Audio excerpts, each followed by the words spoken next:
All right, if you're tackling GCSEP, you're in the right place. We all know that getting better at sport isn't some kind of magic. It's pure science. And today, we are unlocking the exact blueprint for both athletic success and, just as importantly, those top exam marks, the principles of training. Let's get right into it. So let me ask you this. What is the actual secret? How do top athletes keep getting better and better? Is it just about outworking everyone else? Well, not exactly. The answer is a whole lot smarter than that. It's not just about working hard, it's about working smart. And that smart approach, it's all built on a set of what I like to call golden rules. These are the principles of training, and trust me, they are the foundation every single successful training program is built on.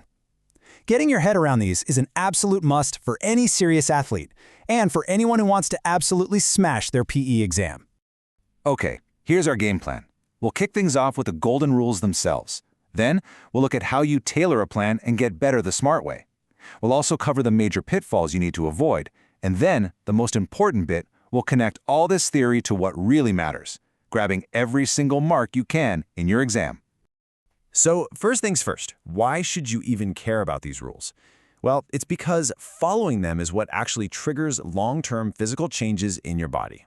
We call these adaptations. This is your body literally rebuilding itself to be stronger, faster, and more efficient, all in response to the training you do. It's pretty incredible when you think about it. Right? Let's jump into two of the biggest principles, and they really go hand in hand: individual needs and specificity. This is all about getting one thing straight from the very beginning. A one-size-fits-all training plan just doesn't work. First up, individual needs. Just think about it for a second. Would you give the exact same training plan to a 15-year-old who's just starting out and a 25-year-old professional athlete? Of course not. Their age, their current fitness level, any old injuries, it all means they have totally different starting points. A good plan always respects the individual. And that leads us to specificity. This is just a fancy way of saying your training has to match the specific demands of your sport. Simple as that. You've got to train the right muscles, the right skills, and the right energy systems. A marathon runner isn't going to spend all their time lifting heavy weights, and a shot putter isn't going to focus on long-distance running. And this image just makes that point perfectly. Look at this. On one side, you have a 100-meter sprinter. Their training is all about one thing: explosive power and anaerobic speed for a super short, intense burst of effort. Then, on the other side, a long-distance cyclist. Their focus is completely different, right? It's all about building cardiovascular and muscular endurance to keep going for hours. Two incredible athletes, but their specific training plans are worlds apart. Okay, so you've got a specific plan tailored to your needs. How do you actually get better? Well, this brings us to the absolute engine of all fitness improvements: progressive overload. It's this core idea of making your body work just that little bit harder over time. So, what is progressive overload? It just means you gradually, and that word is so important, gradually increase the demands on your body. You have to push it a bit past its comfort zone to force those adaptations we talked about. But if you do too much too soon, that's a one-way ticket to injury. Do too little and you just stay the same. It's a balancing act. So how do you actually do this gradual increase? Easy. You use the FIT principle. Think of it like you have 4 different knobs you can turn. You can increase the frequency, which is how often you train. You can dial up the intensity, or how hard you train. You can increase the time, so how long you train for, or you can even change the type of training you're doing. Now, this might be the most important and honestly the most overlooked part of all of training.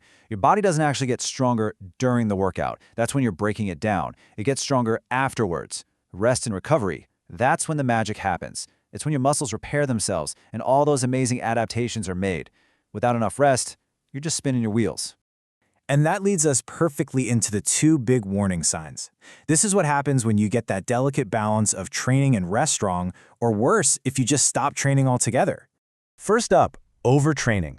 This is the direct result of doing too much progressive overload without getting enough rest and recovery. And the crazy thing is, instead of getting better, your performance actually starts to go backwards.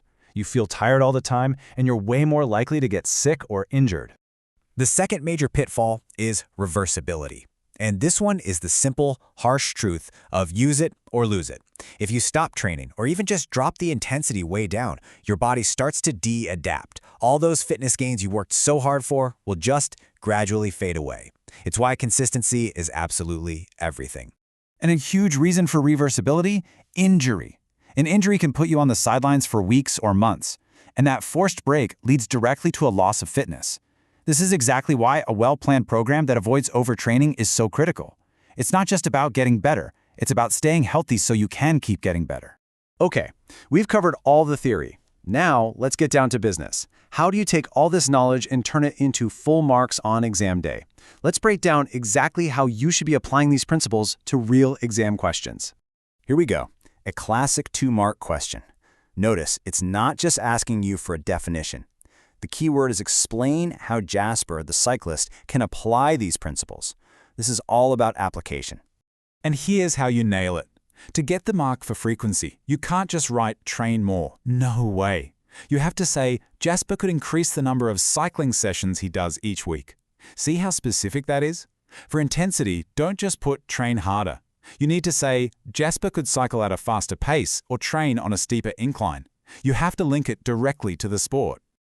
Right, time to level up. The 9-marked questions. This is where the top grades are won and lost. These questions need you to do 3 things. Define your terms, apply them to the scenario, and then evaluate their importance. That's your AO1, AO2, and AO3. Take a look at this one, about Toby, our 100-meter sprinter. The command word here is evaluate. That is your signal that you need to make a judgment. It's not enough to just list facts. You have to weigh up how important each of these things is compared to the others, specifically for his event. So, to score those top marks, you need a clear structure. For speed, you start with a simple definition. That's your AO1. Then, you apply it directly to Toby, stating that for a sprinter, it's obviously of high importance. That's AO2. Finally, you evaluate why it's important. It will literally decrease his finishing time and help him win. It's his #1 priority. That's a perfect AO3 point. Now, what separates a good answer from a great one is being able to explain why something is less important. Use the same structure for cardiovascular fitness. Define it, AO1. Apply it to Toby, stating that it's not very important, AO2. And then evaluate why. A 100-meter sprint is an anaerobic burst. It's over in seconds. His cardiovascular system isn't the main energy provider. Showing this kind of judgment is how you get into that top band.